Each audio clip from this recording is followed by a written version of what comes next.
sí te emocionamos, o te emocionamos.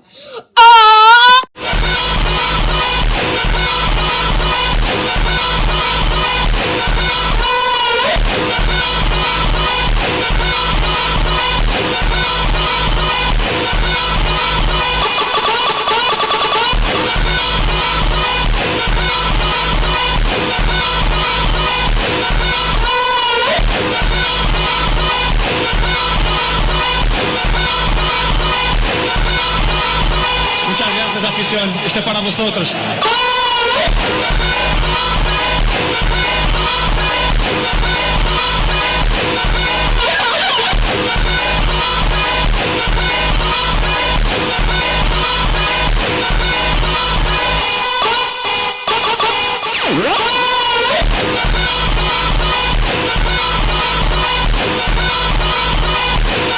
What?